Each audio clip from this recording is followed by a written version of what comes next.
Tudo bem, pessoal? Primeiramente, eu queria saudar todas as pessoas com uma boa noite, um bom dia, certo? Você que vai assistir essa videoaula, eu fiz com muito carinho para todos vocês, certo? Para que vocês possam fazer a prova, a segunda prova do assunto de história, né? Do oitavo ano, né? Capítulo 12. Que começa da página 314, certo? Da página 314, eu tô com o livro de vocês aqui, ó, tá vendo? Página 314 e vai até a página 342. Os assuntos que a gente vai abordar é Estados Unidos no século XIX, página 316, exploração e expansão territorial, as guerras contra os indígenas, o destino manifesto, a resistência indígena nos Estados Unidos, líderes da resistência indígena na atualidade, a guerra da secessão, segregação racial nos Estados Unidos, Ku Klux Klan, na página 323, Lei Jim Crow, o imperialismo estadunidense, né, a doutrina Monroe, a política do Big Stick, a Guerra do Pacífico, discursos civilizatórios na América Latina, o darwinismo social,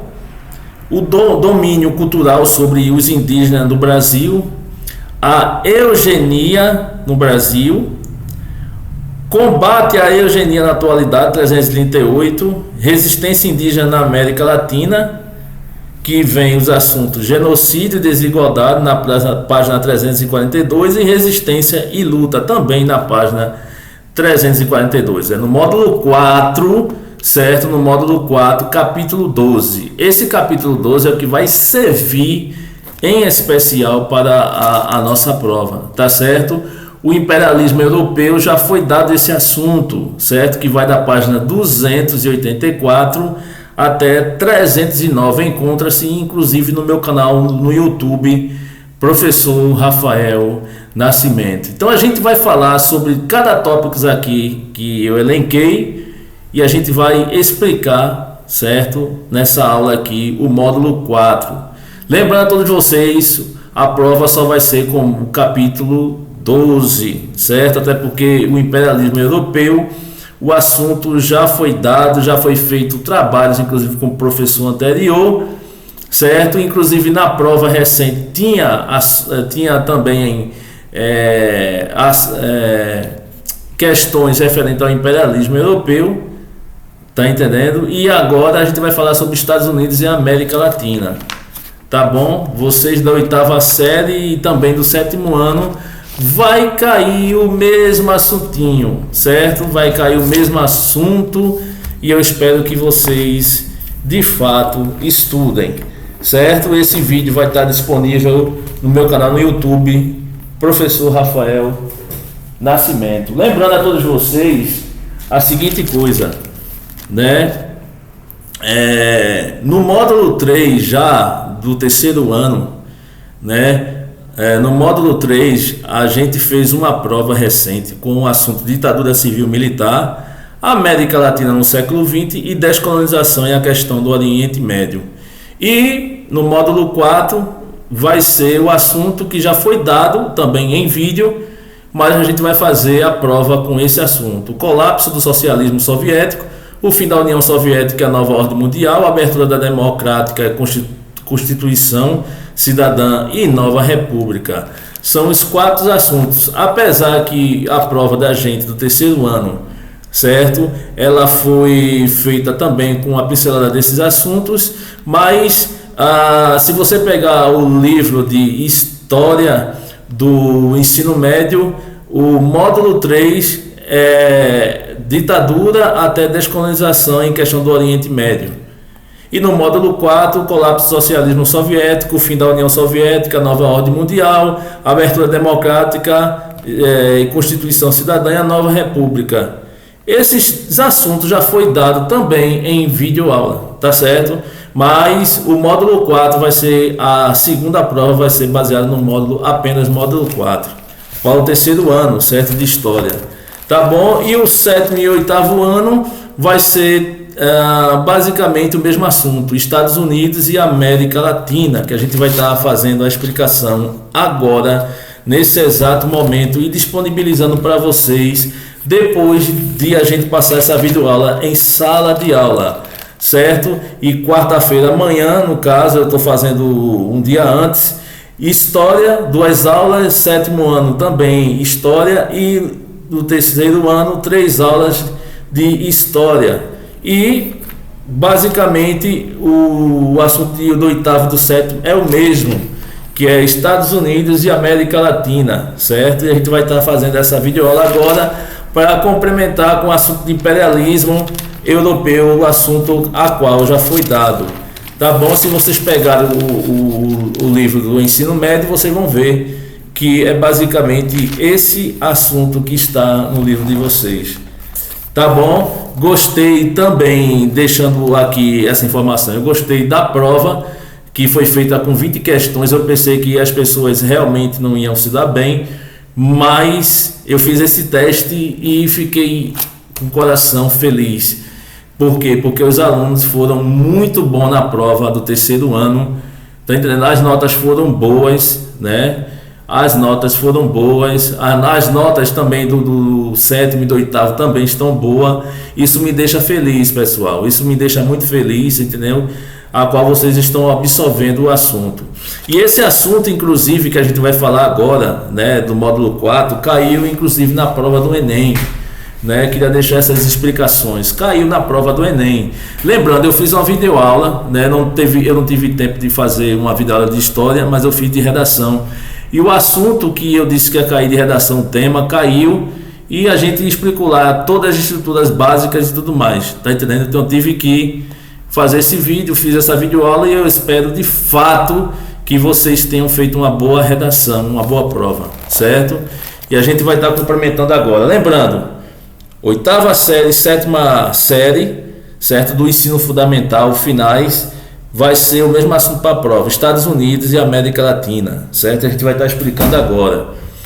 Tá bom, pessoal? Veja só, essa questão da América Latina, tá entendendo? A gente vai compreender agora como foi esse processo, tá entendendo? Porque, assim, a gente sabe que o Brasil foi uma colônia de exploração, certo? Vieram os portugueses para cá, veio o espanhol para cá, veio os franceses, holandeses, invadiu aqui e tomaram conta. E começaram a explorar as riquezas, basicamente, que nós temos. O café, a cana-de-açúcar, o pau-brasil, entendeu? O ouro, certo? Aqui tem muito ouro, principalmente em Minas Gerais, a parte de Goiás, etc. A parte de São Paulo, tem muito ouro. Então, o ouro daqui foi mandado para as metrópoles. Só que a gente tem que diferenciar uma coisa, né? Nos Estados Unidos da América foi um pouco diferente. A gente aqui foi colônia de exploração e eles foi colônia de povoamento. Só que a relação, certo? Eu só queria explicar. Vamos descer aqui, né? Primeiro tópico é Estados Unidos e América Latina, né? Então, a relação dos Estados Unidos com a América Latina é muito longa e multifacetada. E por quê?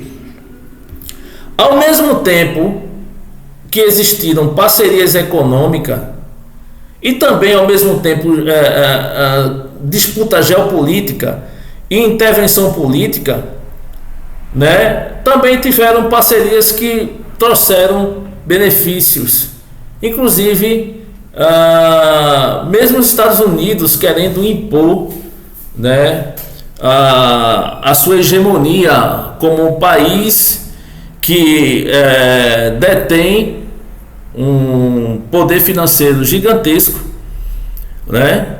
Mas que vem com a ideia, um sistema econômico chamado capitalismo, que influenciou quase que todo o planeta. Se a gente pegar o capitalismo e o socialismo quase não existe proporcionalmente no nosso planeta. Existem mais países capitalistas do que socialistas. Entende? E o país que perpetuou essa ideia no mundo foi os Estados Unidos. Então, desde o século XIX, os Estados Unidos eles projetaram sua influência no hemisfério ocidental, com o objetivo de quê? O objetivo dos Estados Unidos era garantir mercados, conseguir matéria-primas. E vocês vão ver mais na frente por quê? Porque a partir do momento que um país se industrializa, ele precisa de matéria-prima, e a expansão e as invasões foi necessária, porque os Estados Unidos não é rico em recursos naturais como é o Brasil, por exemplo, como é a África, por exemplo, como é a Ásia, por exemplo. Não é.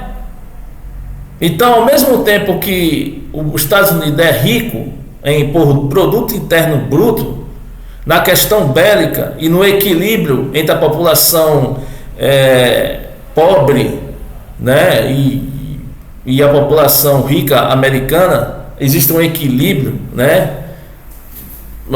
Mas ao mesmo tempo existe desigualdade nesses países, mesmo sendo um país muito rico, né? E os Estados Unidos passa hoje por um desequilíbrio, né, nas finanças, também devido ao crescimento de países que eram anteriormente emergentes e hoje está se tornando uma grande potência, que no caso é a China, né? Então,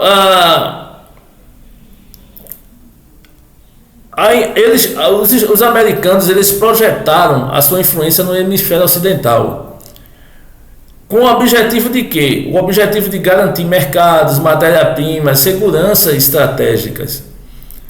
Então, no século XX, intensificaram intervenções diretas e indiretas, né? Apoio a golpes, houve a questão de operações de inteligências, de presenças militar, de pressão econômica, né? E com pretexto, o mesmo discurso que existe hoje, por exemplo, entre os conservadores, o pretexto anticomunista, né? Então, esse pretexto anticomunista que a gente vive nos dias atuais, ele veio com a influência americana, depois da Segunda Guerra Mundial, né?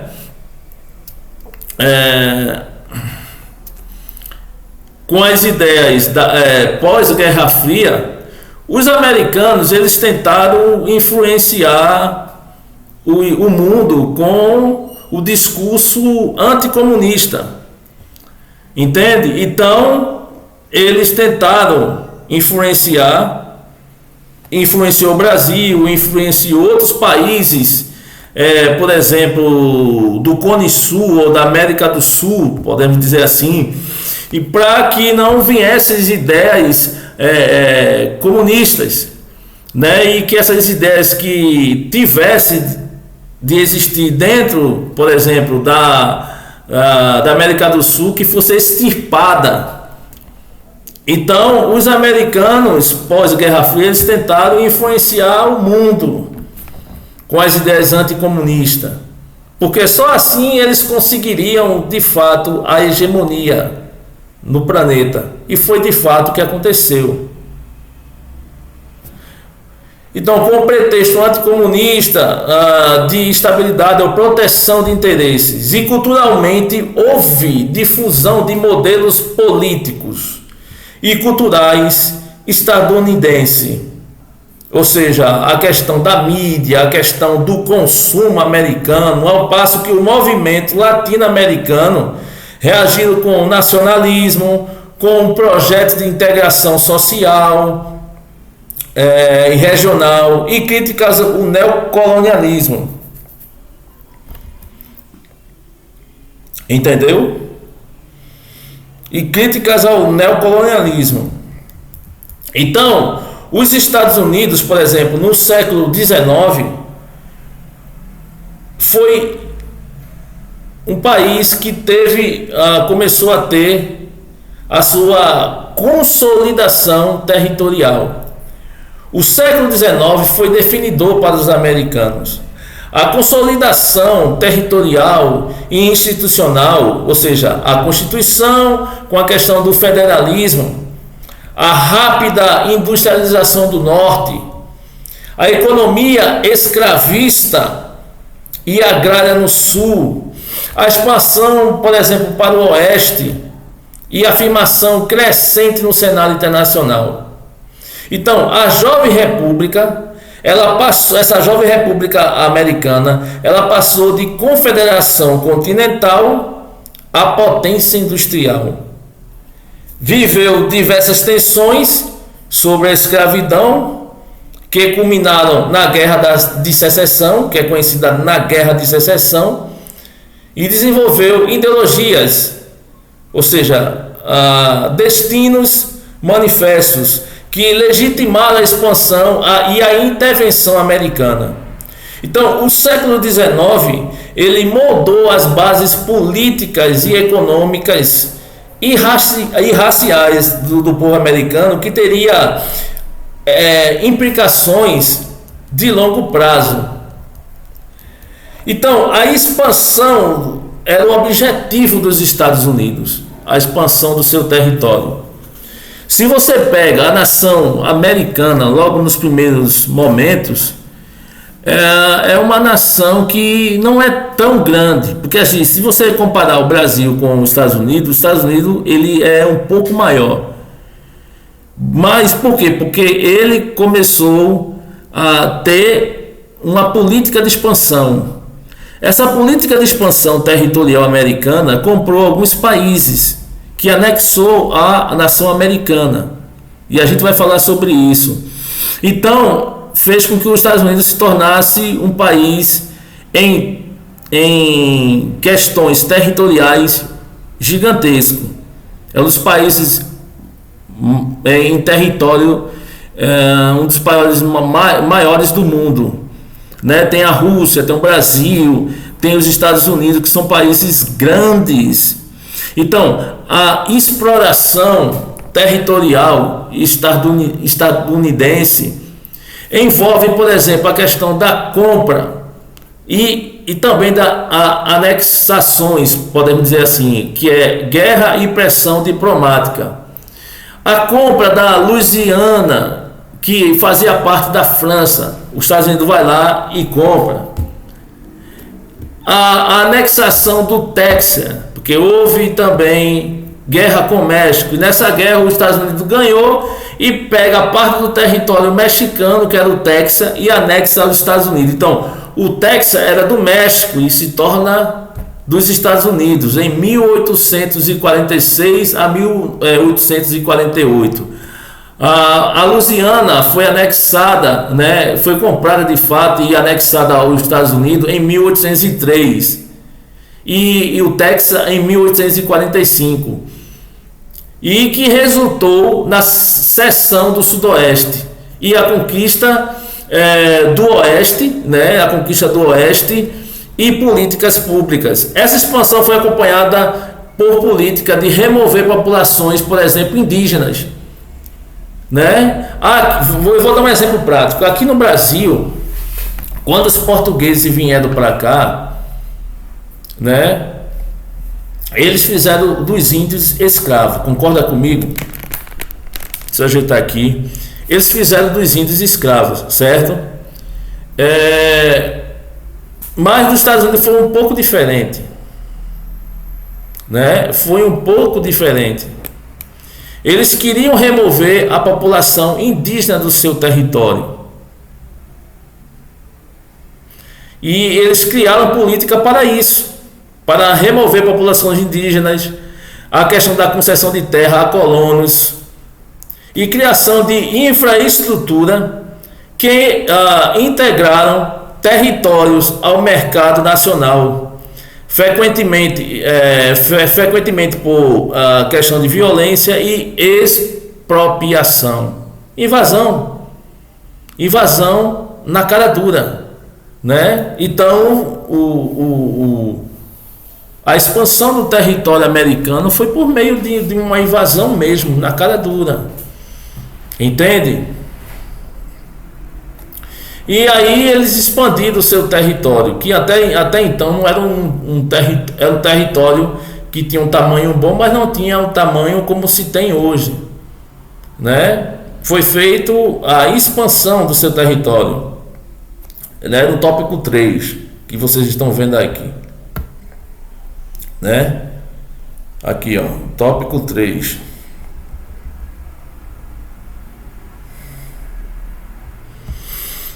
Né? E aí no tópico 4 tem o tópico guerra contra os indígenas. Então, no século 17 ao início do século 20, que é algo não tão distante, a gente está no século 21, os Estados Unidos eles travaram múltiplos conflitos contra povos indígenas, alternando tratados, quebras de tratados e campanhas militares de aniquilação do povo indígena.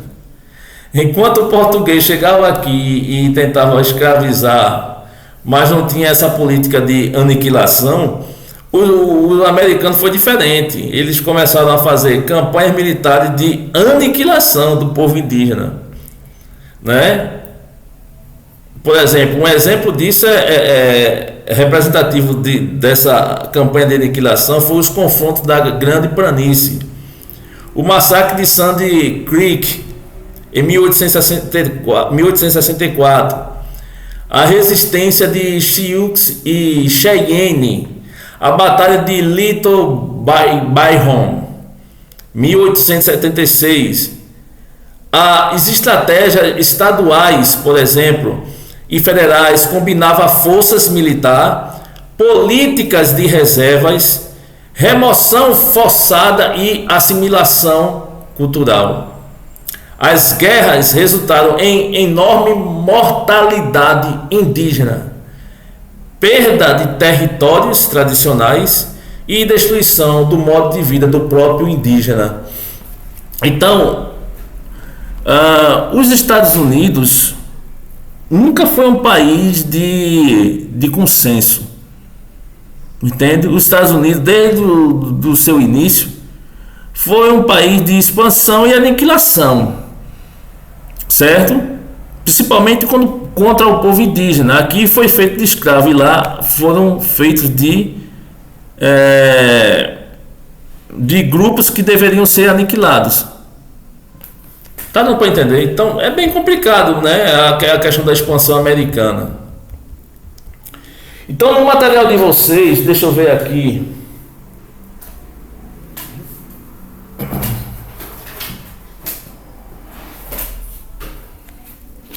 No material de vocês aqui,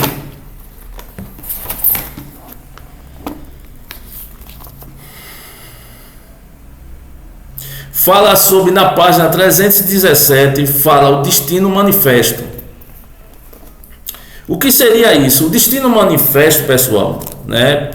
Para não perder o fio da meada aqui, ele foi a ideia de que os Estados Unidos tinham um direito histórico e quase divino de expandir-se pelo próprio continente.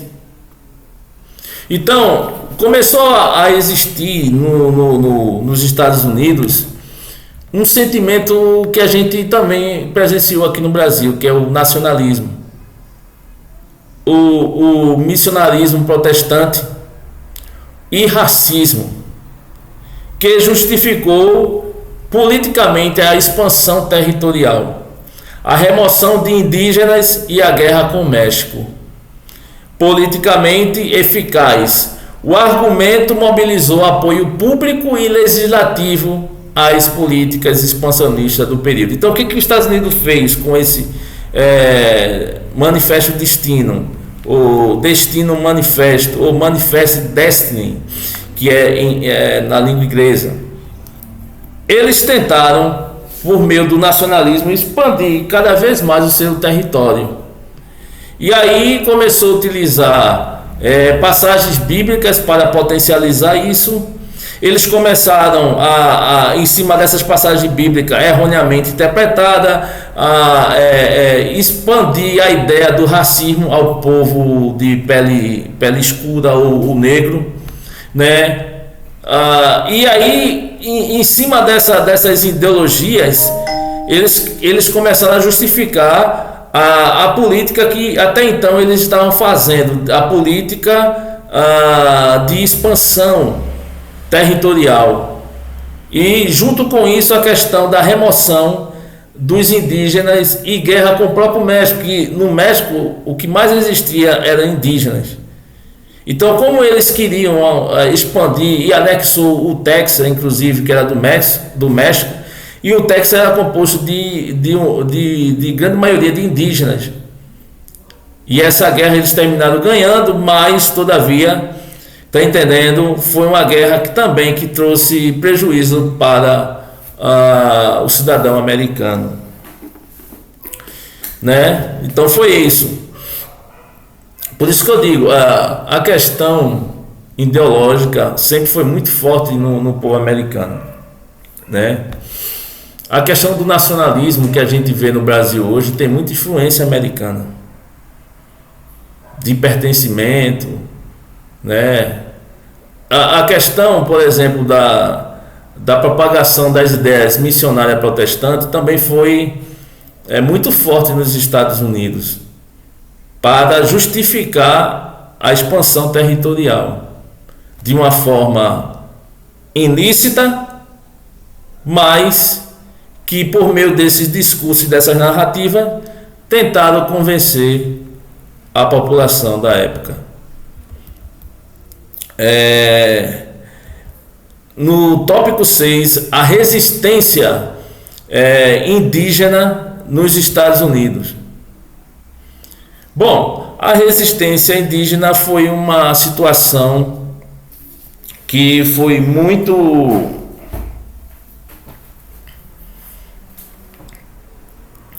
intenso, né? Porque a resistência indígena ela tomou diversas formas. Por exemplo, existiu os confrontos, né? Essa resistência, existiu o confronto com o povo americano, os confrontos armados, existiu a questão das alianças intertribais, ou seja, indígenas de uma localidade se uniram com outros indígenas de outra localidade para guerrear e confrontar contra o povo americano. Por isso que é intertribais. Tá dando para entender? Porque eles tentaram, sim,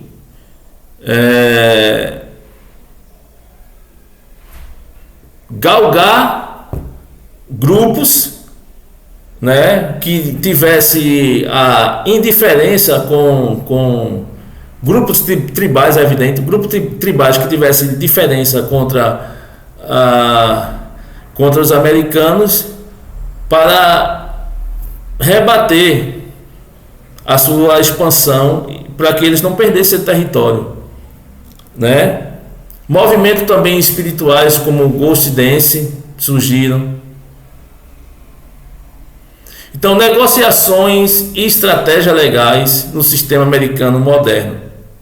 E ao longo do século XX e XXI, ganhou uma nova energia institucional, com a formação de governos tribais, ações judiciais pela recuperação de terras e mobilizações por direitos soberanos e culturais e ambientais. Por exemplo, a luta contra oleodutos em locais sagrados, demandas por reconhecimento de tratados e a questão da revitalização de línguas. Então, os Estados Unidos eles tentaram, de fato, expandir, conseguiram expandir a questão do seu território. Só que eles tiveram muitas resistências dos indígenas, né?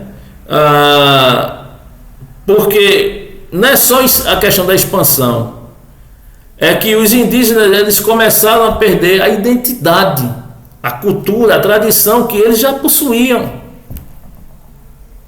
Então, hoje a gente vê no Brasil que existe uma política e uma gestão que tenta preservar a tradição, a cultura indígena. Não é diferente na América do Norte.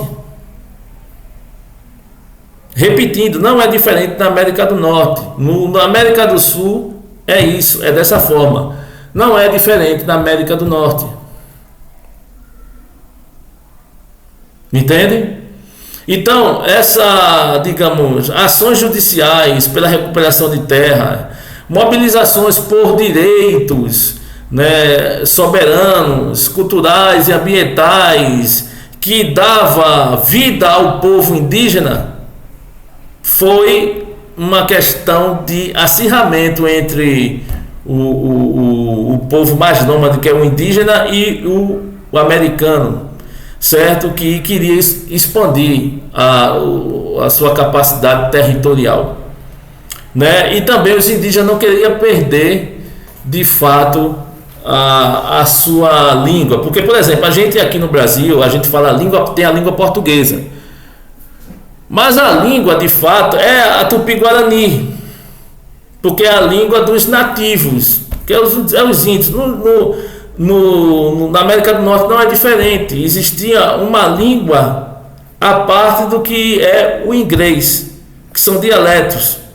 E aí os indígenas eles não queriam perder, sim, de fato, a sua cultura, a sua tradição, que também está incluso a questão da língua, entendeu? No tópico 7, líderes da resistência indígena, né? Vamos ver aqui, líderes da resistência indígena, deixa eu ver aqui, tópico 7, né?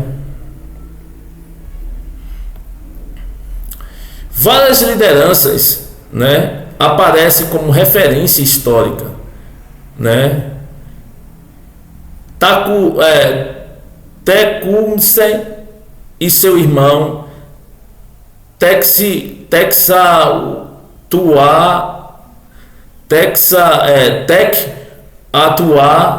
né? Tek-Atuá, né? Que eram líderes, basicamente, porque para pronunciar é complicado, que eram líderes, né, dessas lideranças de resistência indígena, que eles tentaram resistir contra a expansão. Eles fizeram uma confederação para resistir à expansão. Tinha os líderes, por exemplo, também espiritual, Lakota, Crazy House, que são líderes militares da Lakota. Tinha os Apaches, tinha os Nez-Perces, ou seja, figuras que combinaram diplomacia, guerra e simbolismo cultural na defesa de povos e territórios indígenas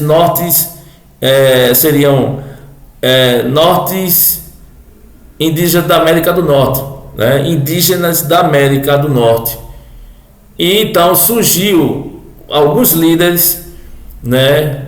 O Tecumseh e Tek-Atuá, que eles tentaram criar resistência para a expansão do território do americano. E hoje, o que seria de fato, né, no tópico 8, o que seria de fato a resistência indígena na atualidade? Por exemplo, nos Estados Unidos, que a gente contemporâneo, ou seja, mais atual, a resistência indígena, né, ela articula a soberania tribal, demandas por uma educação bilíngue, ou seja, tem a língua inglesa, mas não deixar a língua nativa, a saúde adequada do povo indígena, as prerrogativas sobre recursos naturais e também os direitos ambientais. Por exemplo, surgiu movimentos como Stand Rock, que demonstraram capacidade de mobilização transtribal, o uso de mídia e alianças internacionais. Tribos também participam da economia, por exemplo, cassinos, turismo, embora a desigualdade, no caso, permaneça. Então, houve resistência e houve líderes que surgiram para ir contra, na realidade, a expansão. Eu não poderia dizer povo escravo, porque o indígena da América do Norte é um pouco diferente, foi um pouco diferente, né, do indígena daqui do Brasil. Eles tiveram os seus territórios invadidos, é evidente, como também aqui no Brasil. Só que aqui no Brasil ainda teve a chance dos índios ser catequizados para que fossem dominados, né? Nos Estados Unidos não, eles eram, muitos deles eram mortos, certo? Para a questão da expansão territorial dos americanos. Então, até hoje existe um conflito entre o que a gente pode chamar do branco americano, do indígena, que também é americano, né? Existe esse conflito por conta de questão territorial, né? E aí vem a Guerra da Secessão. A Guerra da Secessão, ela aconteceu em 1861 a 1865, que foi o quê? Foi o conflito do Norte com o Sul. O Norte era a União e o Sul a Confederação, que era centrada em escravidão,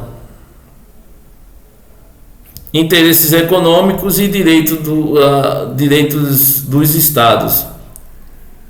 A vitória do Norte, nessa briga que teve do conflito da Guerra da Secessão, consolidou o que a gente chama de federalismo e levou à abolição legal da escravidão pela 13ª emenda, mas a reconstrução ela foi parcial e contestada, permitindo assim que surgissem regimes segregacionistas e violências contra ex-escravizados. Então a guerra transformou a economia, essa guerra transformou a economia, a política e a sociedade dos Estados Unidos e deixou legados raciais profundos, certo? Então assim, é complicado, entende? Porque mesmo com a vitória do Norte, né, que a gente chama, né, os regimes de grande violência, regimes segregacionais, né, eles ainda começaram a continuar com muita força nos Estados Unidos. E essas questões raciais até hoje se permeia por conta desse período da Guerra de Secessão, mesmo com a vitória do Norte, né? Então é bem complicado, né? Existe também nos Estados Unidos, ali no tópico 10 que a gente vai falar, que é a segregação racial nos Estados Unidos. Após a reconstrução, houve uma restauração do controle branco no Sul, Lembrando, no norte tinha mais negros, no sul tinha mais brancos, era assim. Só para que você compreenda a situação. Houve uma vitória do norte, mas o branco ele tinha muita força também. Então, após a reconstrução, houve restauração do controle branco no sul. E institucionalização da segregação racial, que é o fim do século XIX até meados do século XX. A segregação se manifestou em leis, práticas e segregação de serviços públicos, de escolas, de moradias e também de emprego. O regime segregacionistas criou desigualdades estruturais persistente em riquezas, persistente em educação e persistente em acesso à própria justiça, aos próprios direitos. Então, houve uma segregação muito forte nos Estados Unidos por questão racial. E aí, diante dessas ideias, que tinha muito a ver nessa briga entre direita e esquerda, né? E normalmente os conservadores e os brancos, eles são de direita, que eles querem conservar de fato as ideias imperialistas, né? Meados a essa complicação gigantesca entre o povo nativo da América do Norte com o povo americano até então, né? Aquele que mora na cidade, podemos dizer, urbana, etc. Surge o que a gente chama de Ku Klux Klan, KKK. Pessoal, eu conheço essa organização paramilitar. Eu estudei muito sobre essa organização, né, por conta também de questões não só históricas, mas de questões filosóficas, antropológicas e tudo mais. É uma organização paramilitar muito tenebrosa, né, que muitas pessoas misturam essa organização com o que a gente chama de skinheads, né? Porque são ideias similares, entende? E a organização Ku Klux Klan, que é uma organização paramilitar racista, surgida na reconstrução, ressurgiu em ondas na década de 1910, 1920, 50, 60. E essa organização paramilitar, ela praticou intimidação, ela praticou linchamento e terrorismo contra os próprios negros, imigrantes também que saíam de um país para adentrar nos Estados Unidos, judeus, né? E também dissidentes, indivíduos que entraram nos Estados Unidos, que não eram americanos e viviam ali nos Estados Unidos, né, que eram que tinha saído do seu país para morar nos Estados Unidos, que são chamados dissidentes. A Ku Klux Klan, ela funcionou como força social para impor, por exemplo, a supremacia branca e minar a questão do que a gente chama de direitos civis, sendo simbolicamente central na cultura racista do país. As ideias do Ku Klux Klan, ela foi muito próxima do que a gente chama do nazismo, né? Então, por isso que é uma organização paramilitar muito tenebrosa, entende? E recentemente aqui no Brasil, inclusive, né, surgiu o que a gente chama, sabe de quê? Dos skinheads, que é uma mistura desses grupos, Ku Klux Klan, né, que são ideias da supremacia branca, pessoal. É a supremacia branca que visa minar os direitos civis de outros grupos, como negros, como judeus, como imigrantes, como pessoas que saem do seu país e vão para os Estados Unidos, ou seja, os dissidentes, que estão ilegais. Esses grupos, eles são extremistas, certo? E que surgiu, né, para intimidar realmente esses grupos, né? Que se você analisar, por exemplo, se lembra que Hitler ele tinha a ideia da supremacia branca, o Ku Klux Klan tem a mesma ideia. Por isso que esses indivíduos que têm uma ideia similar, por exemplo, vêm dessa mesma raiz.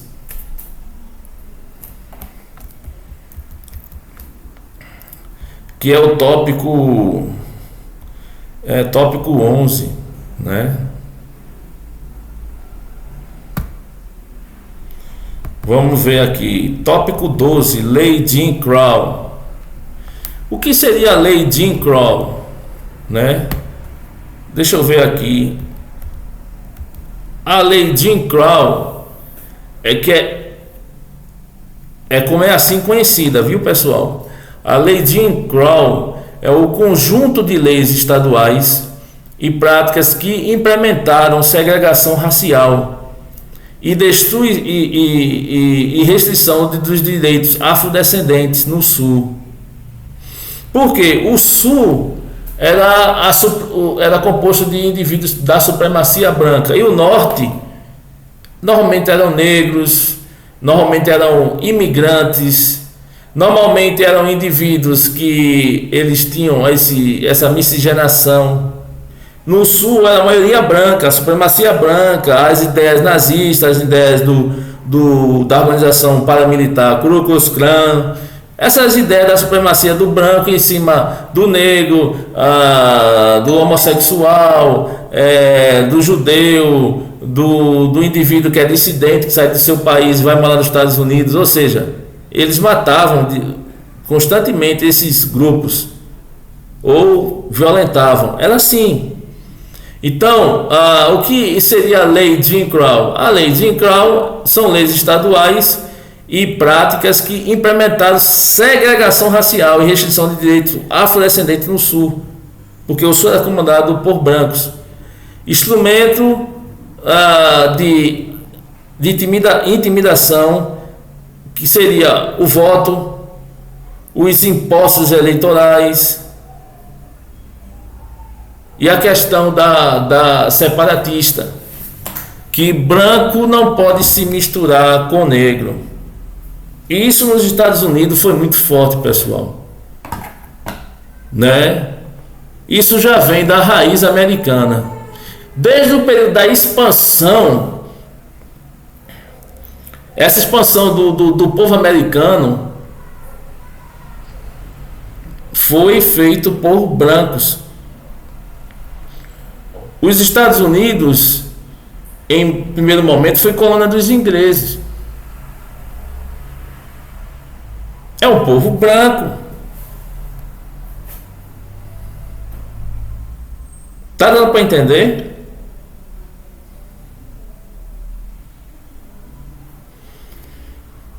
Então, a Lei Jim Crow era a supremacia branca no Sul. São leis que implementavam a segregação racial contra os negros que viviam no Sul. E esses negros, eles não tinham o mesmo direito que esses brancos no Sul.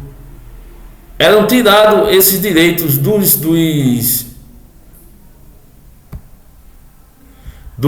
negros no Sul dos Estados Unidos.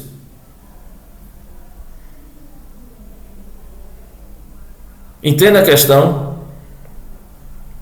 Deixa eu ver aqui para não me perder no assunto. Beleza, pessoal? Só um momento.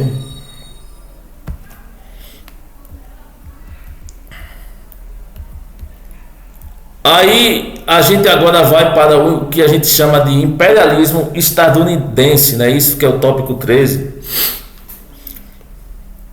O imperialismo estadunidense foi o seguinte: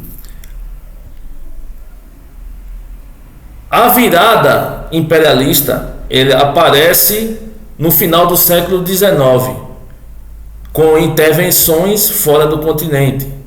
Por exemplo, a Guerra Hispano-Americana, que acontece em 1898, aquisições Ou seja, vamos comprar território. Então os Estados Unidos, ele compra Porto Rico. Os Estados Unidos compra a Filipinas, Guam.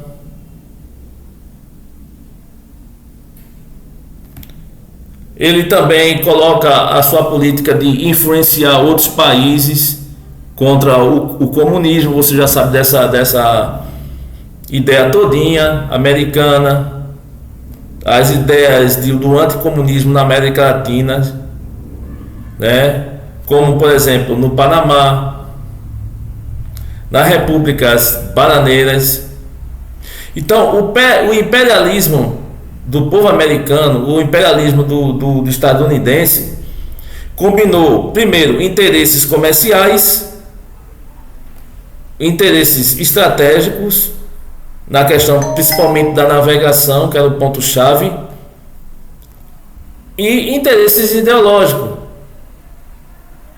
que seria a questão do modelo, né, o modelo capitalista de gerir uma nação, né, e também de controlar os civis. Foi o que os Estados Unidos sempre fez. E aí trouxe na América o imperialismo estadunidense. Então, primeiro, a questão das aquisições de outros países, Porto Rico, Filipinas e Guam, e as suas influências. Essas influências que os americanos fizeram na América Latina, porque existe a América do Norte e a América Latina, né? A América Latina, inclusive com o Brasil, também teve essa ideia da ditadura, por exemplo, que vocês conhecem muito bem, né? Essa ideia da ditadura, não, vamos contra as ideias anticomunistas. Essa ideia veio do povo americano. Então, por um lado, eles adquiriam territórios de outros países, ou seja, aquisições, compra mesmo, comprava outros territórios, e por outro lado, está entendendo, a questão da intervenção, das influências do capitalismo sobre o comunismo, e aí influenciou o país da América Latina. E também, por exemplo, a Operação Condor foi isso. A Operação Condor, que vocês inclusive fizeram uma prova falando disso, a Operação Condor foi isso. Ou seja, se une todos os países da América do Sul ali, que tinha ideias que coadunavam com o povo americano para o quê? Para perseguir, de fato, movimentos e países que não coadunavam com a ideia anticomunista. Então, a influência na América Latina foi muito grande do povo americano. E aí surgiu inclusive a ditadura aqui no Brasil. Entendeu? Isso aí foi um tipo de imperialismo, sim, e muito grande, forte, né? Aí vamos aqui, a doutrina Monroe. A doutrina Monroe, que foi feita em 1823. A doutrina Monroe foi um nacionalismo gigantesco que aconteceu, né? Lembrando a todos vocês que a ideia nacionalista é bonita ao mesmo tempo, mas surge de características de governo imperialista ao longo da história. Entende? Ao longo da história é desse jeito, né? Por essa câmera aqui, né? Eu estou confundindo as bolas aqui, mas vamos lá. As ideias nacionalistas, que inclusive aqui no Brasil ela é representada, por exemplo, por Enéas, é uma ideia de proteger o país, correto? Sobre todas as outras nações. Em primeiro lugar está o país. Defender o país. O país vem em primeiro lugar. Para quem é brasileiro, essa ideia nacionalista é muito bom. Para quem é americano, que tem esse tipo de política, também é muito bom. Tá dando para entender? Só que ela vem de uma ideia imperialista. Quem é imperialista? O socialismo, a ideia afim do socialismo é o comunismo. A ideia afim do capitalismo é o imperialismo. Está dando para entender? São políticas extremistas. Então, a doutrina Monroe, que foi feita em 1823, vem do princípio original: as Américas são para os americanos. Era uma forma de repelir novas colonizações europeias, posteriormente interpretada como licença de intervenção. Os Estados Unidos, a partir daí da doutrina Monroe, ele declara protetorado hemisférico. Por exemplo, a doutrina ela justifica ações externas e foi base para a política do século XX, que visava excluir interferência estrangeira, mas também para impor hegemonia norte-americana, não só hegemonia americana entre a América do Norte, mas em toda a América, América do Sul, América Central, América como um todo. A doutrina Monroe, né, ela visava isso. Ela justificava as ações externas do povo americano. Era a forma também que eles tinham de repelir novas colonizações europeias, porque eles tinham uma política de expansão. Se nações europeias começassem a se expandir, eles não teriam tanta força. Então, a doutrina que eles criaram foi o quê? De repelir novas colonizações europeias. É muito esperto o americano, né? Você concorda comigo? É muito esperto o americano. Até hoje o povo americano é bastante esperto. Venha a nós o vosso reino. Entende? É basicamente isso.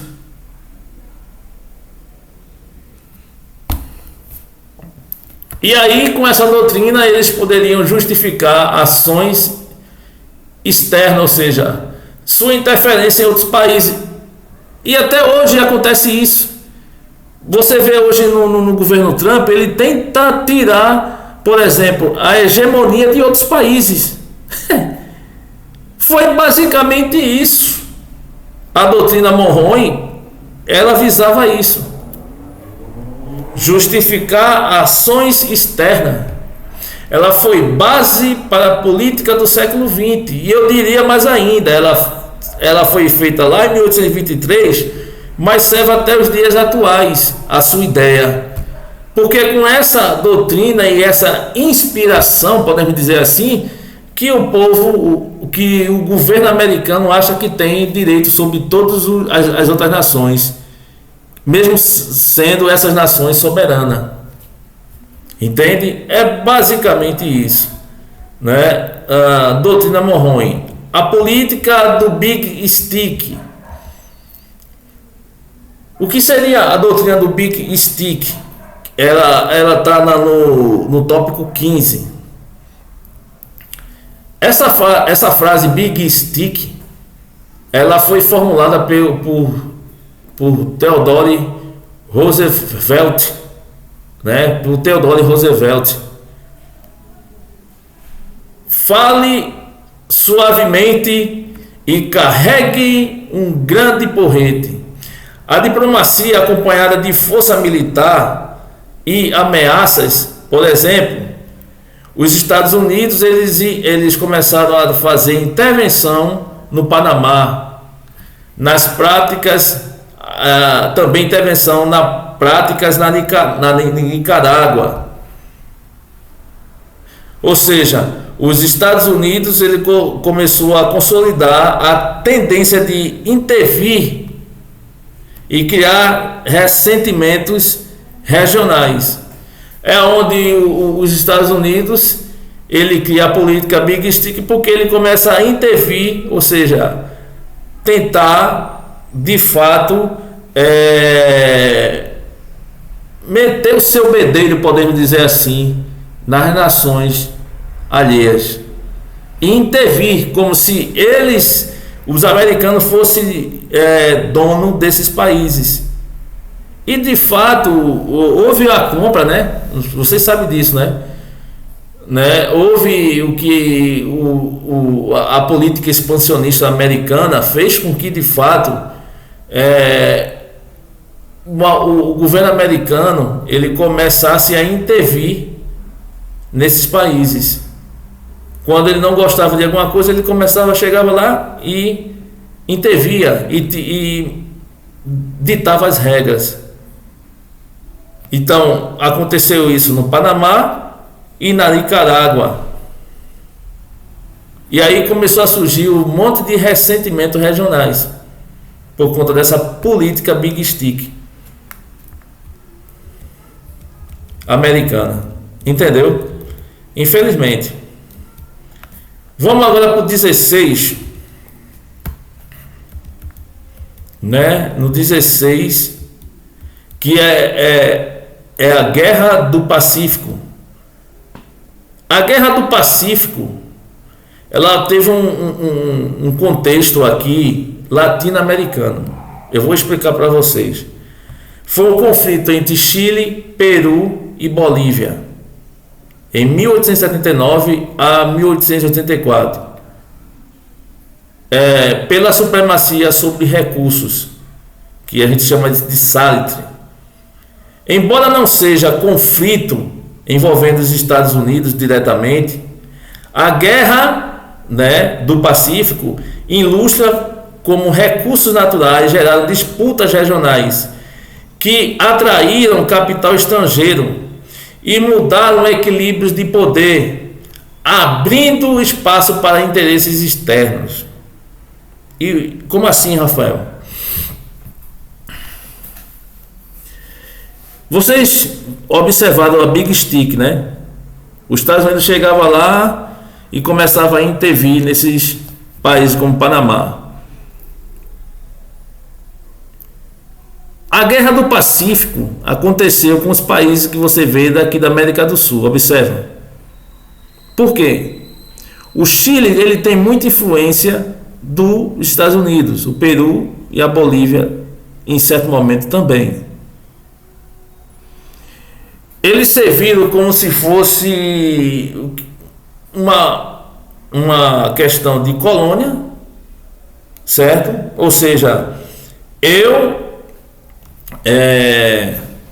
exploro as riquezas naturais desses países, né?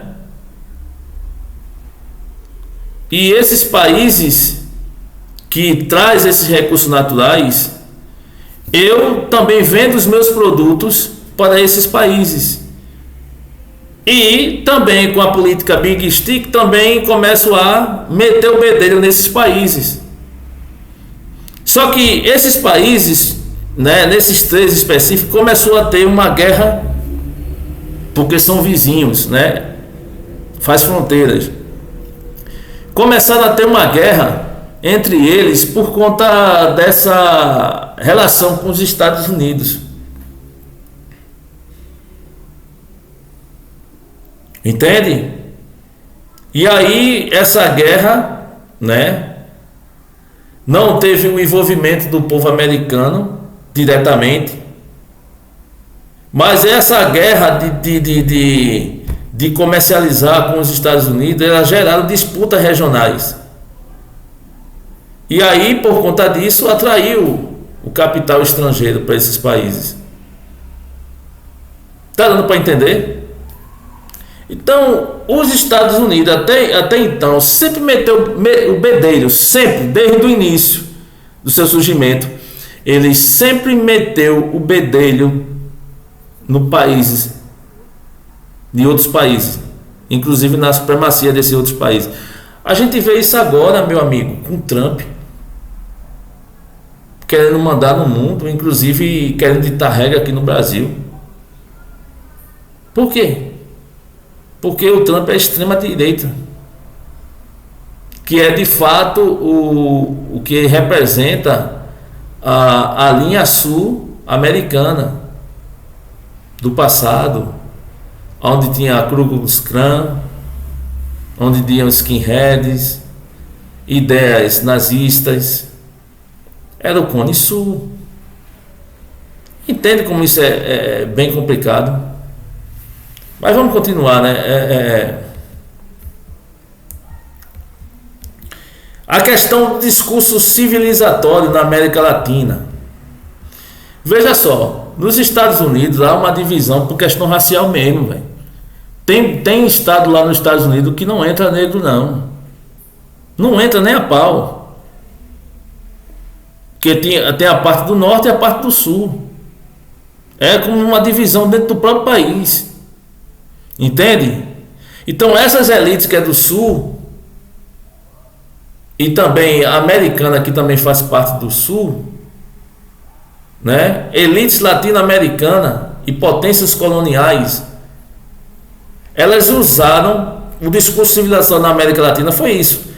Elites latino-americanas e potências coloniais usaram o discurso da civilização para justificar dominação, a questão da assimilação cultural e a remoção de atrasos. Esse discurso ele legitimou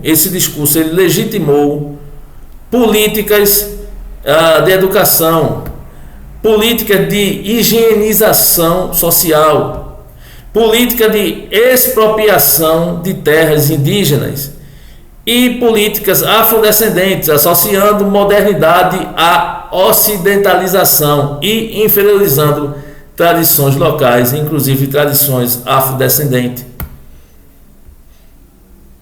Esse é o problema. A questão racial nos Estados Unidos é muito forte, pessoal. Foi tão forte no Brasil, mas foi forte também nos Estados Unidos.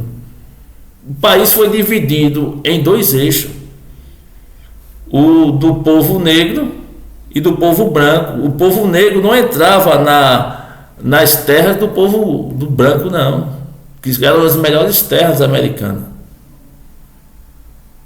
Se entrasse era morto. E isso a gente vê até hoje. A organização paramilitar Ku Klux Klan, os skinheads, faz parte desses grupos, com as ideias nazistas, com as ideias de perseguir negros, gays, judeus. Vem desses grupos paramilitares.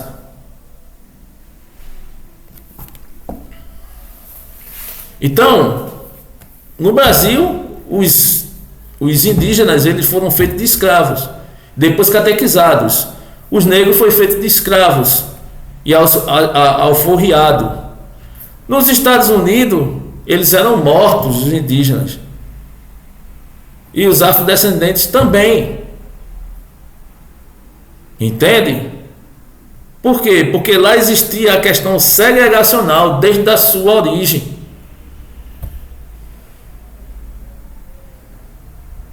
Eles começaram a inferiorizar as tradições locais. E essas tradições locais estavam, dentro dessas tradições locais, tinha as tradições afrodescendentes. Essa questão da supremacia, porque o povo americano, são descendentes diretos do povo inglês. Você sabia disso, né? Então, o que de fato acontece? A tradição do povo americano inicial, do povo inglês, é uma supremacia branca. Então essa questão racial é muito forte nos Estados Unidos, por conta que eles consideram o negro uma raça inferior. É complicado, né? Então vamos agora para o tópico 18, o darwinismo social.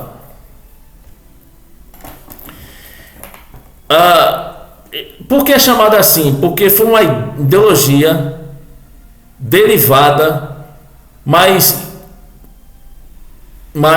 grandemente distorcida das teorias de Darwin. Por exemplo, pensadores como Herbert Spencer, eles vieram com a ideia de que a sobrevivência deve ser a sobrevivência do mais forte, do mais apto. E aí eles entendiam que as sociedades humanas, em cima dessas ideias, eles legitimavam o racismo. Eles legitimavam a desigualdade e políticas de exclusão. No final, por exemplo, do século XIX e no início do século XX, por exemplo, o darwinismo social serviu de base intelectual para o imperialismo, o segregacionismo e o movimento eugênico. Entende? As ideias de Hitler se aproximam das ideias aqui, inclusive desse grupo, o Ku Klux Klan, das ideias da supremacia branca americana, que tinha essas ideias da supremacia de uma raça sobre a outra. Entende? No 19º, tópico 19º, domínio social. O domínio social, eles refere-se às práticas e instituições que consolidam a hierarquia social, o controle de trabalho, a exclusão política, as políticas públicas discriminatórias, a legislação de propriedade.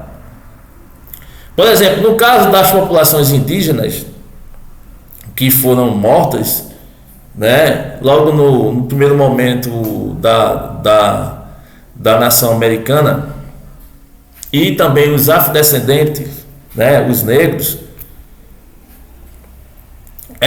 esse domínio social, né, manifestou na imposição de trabalho forçado, na marginalização econômica e na restrição de direitos civis. Foi basicamente isso. Então, vocês observam que é muita questão de supremacia segregacional, de divisão do branco com o negro no povo americano desde a sua origem. Vocês observam isso. Tanto o darwinismo social, né, como a questão que a gente está vendo aqui, ó, deixa eu ver, do imperialismo, do grupo paramilitar, que é o Ku Klux Klan, do tópico segregação racial, a questão da supremacia do povo americano em referente aos indígenas, os indígenas americanos, né, da expansão territorial. Tudo desde o início foi a questão de escravização e também, tá entendendo, da questão eugênica, muito forte, entende? E essas ideias vieram para o Brasil, né? A gente falou do domínio social, que esse domínio social, né, o que de fato eu falo sobre domínio social são práticas e instituições que consolidam a hierarquia social. E que hierarquia social seria essa? Que os melhores trabalhos servem para o branco, não servem para o negro. A exclusão política, o negro não tem participação política, quem tem é o branco. Políticas discriminatórias evidentes, legislação de propriedade, quem detém é o povo, é o branco americano e não os afrodescendentes. No caso da segregação das terras que eram do povo indígena, aí vem a questão da segregação do povo indígena e também dos afrodescendentes. É o domínio social manifestando o querer do povo branco, ou seja, a imposição do trabalho forçado, a marginação da questão econômica, tá entendendo? E também a restrição de direitos civis, né? Ou seja, o povo afrodescendente começou a perder direitos dentro da própria nação americana por ser negro, né? E o que de fato tem a ver isso aí com a questão do domínio cultural sobre os indígenas no Brasil? É a mesma coisa, pessoal, tá entendendo? Se você analisar bem, é a mesma coisa. Por quê? No Brasil, a colonização e estados republicanos, eles promoveram a assimilação cultural através de missões religiosas, através de escolas, de políticas indigenistas ambíguas, né, entre proteção e tutela. A proibição de línguas, ou seja, a gente tinha um tupi-guarani, né, e tinha também os rituais dos indígenas, eles foram proibidos, né, ou seja, proibição de línguas e rituais, imposição de categorias administrativas que fragmentaram a territorialidade indígena. E o que aconteceu aqui no Brasil especificamente? O resultado foi a perda de saberes, a inviabilização e pressões de aculturação. Ou seja, no Brasil houve pelos os colonizadores tudo isso. Primeiro vem as ideias dos europeus aqui. Portugal chega aqui, só para que vocês entendam, e começa a despejar a sua tradição, cultura para o povo indígena. E aí escraviza o indígena. Depois que escraviza o povo indígena, escraviza o povo negro. Depois que faz tudo isso, tenta proibir a sua identidade, ou seja, a sua língua, a língua dos indígenas, Tupi-Guarani, e os rituais que esses grupos praticavam. A mesma coisa faz para o negro, o afrodescendente. A proibição dos dialetos africanos e a proibição também dos rituais que o povo negro praticava. E isso aí fez o quê? Simples. Se eu imponho algo negativo para esses grupos, coloco isso como algo inviável, eu estou tentando anular a tradição, a cultura, eu estou tentando anular os saberes de um povo e também dos seus costumes. Eu estou tentando, de fato, aniquilar esses grupos dentro de uma cultura específica. Está dando para entender? A questão aqui que a gente nem falou aqui, que eu vou falar agora, é a questão da eugenia no Brasil. Vocês percebem que é tudo por questão de analisar bem. Se você analisar bem, é sempre questão racial, questão de aniquilar a cultura, de aniquilar a tradição.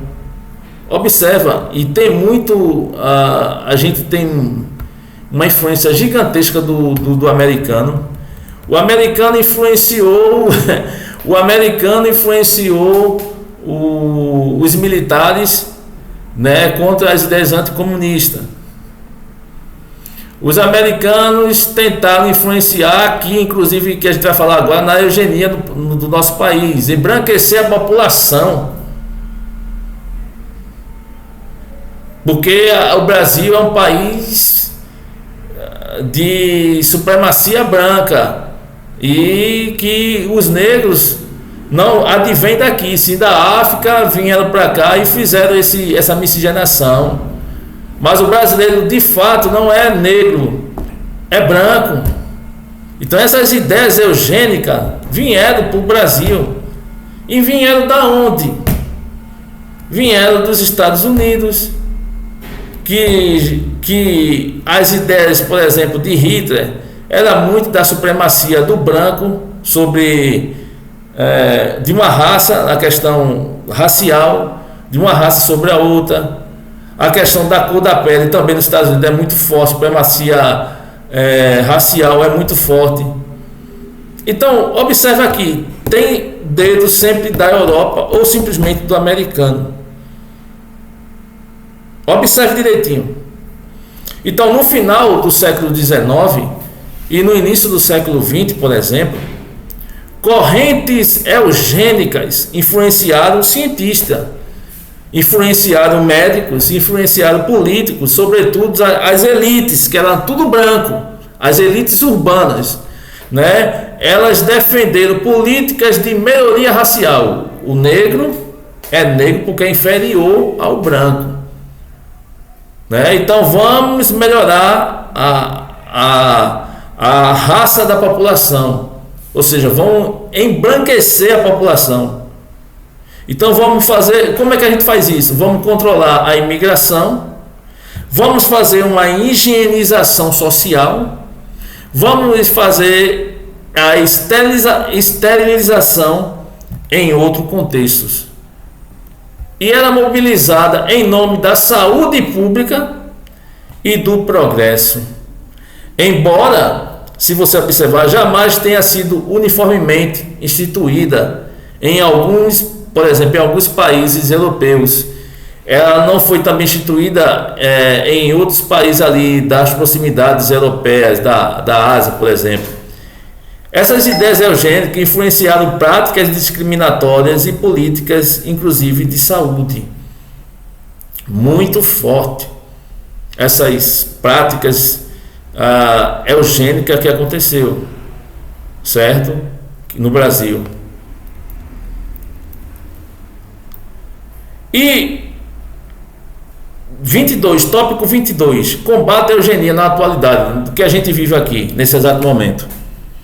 Bom, a gente combate, mas é um combater constante, parece que não tem fim, né? Porque o povo negro, e particularmente, ele sofre discriminação dia a dia, né?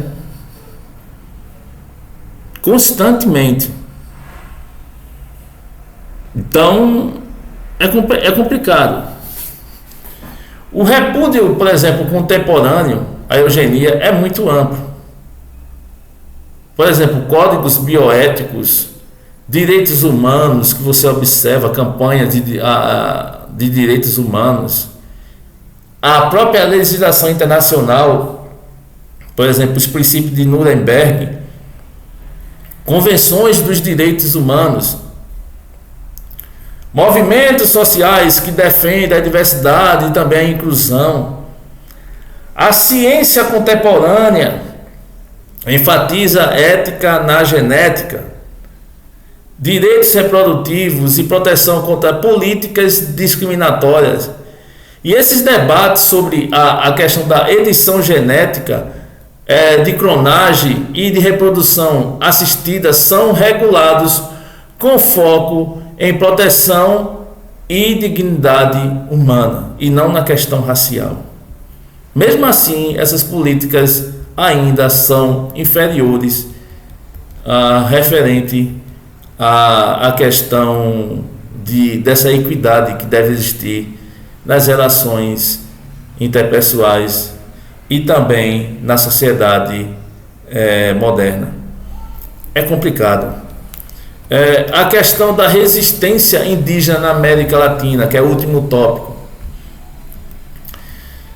Bom, a gente vê essa resistência aqui no Brasil, mas os indígenas não têm tanta força, né? Mas existem pessoas conscientes que lutam em prol dos indígenas, que são um povo brasileiro de fato, né? Por exemplo, na América Latina, os índios são brasileiros. Os indígenas, em muitos outros países, eram os nativos de fato desses países. Depois é que os europeus vêm da sua terra para esses países, a da América Central e da América do Sul, invade e acha que são dono. Foi basicamente isso. Entende? Então, movimentos indígenas contemporâneos articulam direitos territoriais. Por quê? Porque eles eram o dono das terras. A revitalização cultural, o autogoverno e proteção também do ambiente a qual eles viviam, que não tinha a questão da industrialização, da poluição em grande escala, da contaminação dos lençóis freáticos, por exemplo. Não tinha isso. Foi depois que os brancos vieram para o nosso país, inclusive, que começou a acontecer tudo isso. Então, organizações como a CONAI no Equador, a CIDOB na Bolívia e a coordenação das organizações indígenas da Amazônia, a COICA, né, atuam em arenas nacionais e internacionais. Atuam aonde? Eles atuam no Brasil inteiro, né, e também na América do Sul, etc. Eles estão fazendo essa política de interação, porque eles entendem que os índios, eles têm direito à terra, entende? Os índios têm direito à terra porque eles são os nativos daquela terra. E quando os índios eram os únicos donos da terra, eles particularmente não contaminavam os lençóis freáticos, não contaminavam. E aí surge o branco, invade, começa a dizer que são deles, e aí quer expulsar os indígenas que já estavam, e contamina por conta do desenvolvimento e da revolução industrial. Então, estratégia de resistência indígena hoje inclui ocupações, ações judiciais de tribunais, por exemplo, nacionais e internacionais em prol do direito do índio, né? Alianças, por exemplo, com ONGs, organização não governamental, e participação política. Então, esse sucesso recente que a gente vê nos países das Américas envolve demarcação de terra, reconhecimento legal que eles são verdadeiros detentores da terra, né? E uma maior visibilidade política, entende? E aí é isso. Então deve existir essa conscientização, né, que os indígenas, eles são o verdadeiro dono das terras, e não o branco que depois se apossou dela. A questão 24, que a gente vai ver aí embaixo, né? Tópico 24, vamos colocar aqui: genocídio e desigualdade, né? Genocídio e desigualdade. O termo genocídio é usado para descrever tanto massacres diretos quanto políticas estruturais que levam à morte. Então, isso é genocídio. Por exemplo, e também destruição cultural de um grupo. Por exemplo, a questão da desnutrição do povo indígena, do povo que vive nas quilombolas, nos quilombos, quer dizer. Isso é um genocídio. A falta de assistência ao povo da periferia, isso é um genocídio. Tirar o direito do índio, ou seja, a terra é dos indígenas, e aí chega o empresário branco e invade e toma conta. Isso é um genocídio também. Por exemplo, na América Latina, povos indígenas e comunidade afrodescendente enfrentam constantemente formas de genocídio estrutural vinculada à pobreza, falta de acesso a serviços, violências e expropriação. A desigualdade, por exemplo, a desigualdade socioeconômica amplia inclusive a vulnerabilidade e reproduz a exclusão intergeracional. Por quê? Porque hoje existe a questão da demarcação de terras. Os governos de esquerda, eles protegem o direito dos indígenas porque entendem que eles são verdadeiros donos da terra que reside em nosso país, entendeu? E o branco, ele não aceita isso. E aí existe o que a gente chama de genocídio. Se criam leis para trazer desnutrição para o povo indígena, a falta de assistência ao povo indígena e a perda dos seus territórios, concedido inclusive por políticas públicas, né? Que é o tópico 24. E por fim, a resistência e luta, e os panorama que a gente vive no mundo contemporâneo. Seria o quê? A resistência hoje, de fato, ela é bastante multifacetada. Hoje existe a defesa dos direitos territoriais do índio. Hoje existe o que a gente chama de economia alternativa, que alguns chamam de agroecologia. Hoje existe a educação bilíngue, o cara aprende a língua do país e ao mesmo tempo o dialeto da língua do país, que no caso é a Tupi aqui no Brasil, né?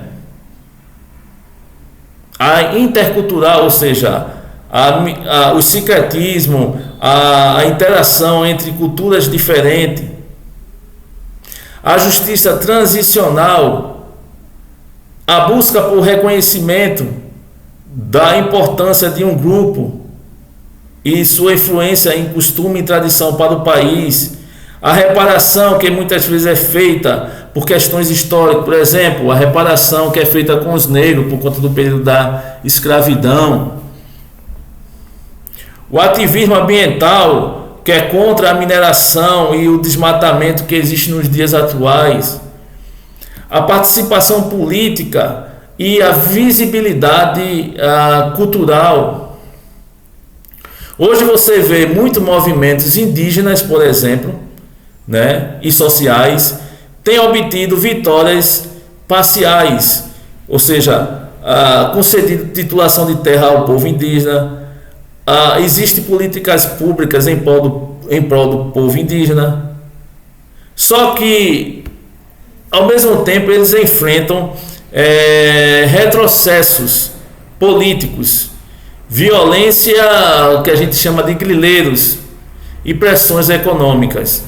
Nessa luta, combina as demandas locais dos próprios donos de terras, empresários, com a articulação transnacional e o uso de marcos jurídicos internacionais, ou seja, as declarações da ONU e das convenções que existem a partir disso, ou seja, essa terra é produtiva, essa terra não é produtiva, essa terra é dos indígenas e essa terra não é de ninguém, então pode ser invadida. Então existe esse conflito de fato que existe hoje pela demarcação de terra e dos espaços que devem ser ocupados para a preservação, inclusive, da natureza daquela região, né? Um exemplo é a Amazônia. Então, até o momento quando existia os índios como detentores da terra e posse da terra, o desmatamento era em pequena escala. Isso só vai começar a acontecer quando surge o homem branco, quando surge, na realidade, as influências europeias, por questão da invasão e de extrair a riqueza, os recursos minerais para produzir, tirar as matérias-primas para produzir, no caso, as especiarias e os produtos, né, começa a existir o que a gente chama de preservar os espaços territoriais desses povos que já eram nativos da região, mas muitos não entendem. Infelizmente, essa guerra até hoje se permeia. Então, o que a gente pode dizer diante de tudo isso? Bom, em síntese, a gente pode dizer as expansões territoriais, né, e o imperialismo dos Estados Unidos e potências europeias foram legitimados por narrativas ideológicas, por exemplo, destino de manifesto, discurso civilizatório e o que a gente chama de darwinismo social. Essas ideologias serviram de bases à política de expropriação, remoção e assimilação, né? E de povos indígenas e regime, inclusive racista, a segregação nos Estados Unidos e políticas eugênicas, inclusive que influenciou aqui nos primeiros momentos da República. A resistência indígena, ela sempre foi constante, tanto militar, cultural, jurídica e política e permanece central na disputa por terra, memórias e também dos próprios direitos por serem nativos daquela região. As consequências são as desigualdades persistentes e formas de violências diretas e estrutural que exigem respostas políticas, jurídicas e éticas, que deve ser baseada em reparação, deve ser baseada em reconhecimento de soberania e proteção, inclusive, dos direitos humanos, né, que protege, inclusive, o direito dos índios e também do povo negro, afrodescendente. Tá entendendo? Então, observe, você observa que os Estados Unidos eles foram envolvidos em muitas políticas. Por exemplo, na ditadura os Estados Unidos foram envolvidos, na questão da influência pós-Guerra Fria também foi envolvido entre os militares, tá entendendo? Na questão da escravidão também foram envolvidos, né? Porque a questão da influência, da questão segregacional do povo americano, sim, trouxe influência para o povo brasileiro, sim, entende? Você entenda que certas situações que nossos ancestrais viveram foi produzido ou pelo europeu ou pelo americano. Pelo europeu que detinha o Brasil como colônia, no caso a Espanha e o momento também, né, que Portugal. Você entende isso? Então, é uma coisa para se pensar, né? É como se fosse um filme repetido do que a gente vive hoje, né? E essas ideias de supremacia de um povo por conta da cor da pele e também racial é muito forte. E isso foi muito forte nos Estados Unidos, como na América como um todo, por conta das influências do capitalismo americano. Entendeu? É isso, pessoal. Eu espero de fato que eu tenha explicado, né? É um assunto longo, né? Esse assunto vai estar basicamente na prova, somente esse assunto, né? E eu espero que vocês possam absorver as informações aqui. Tá bom? Um abraço do professor Rafael Nascimento para todos aqui presentes.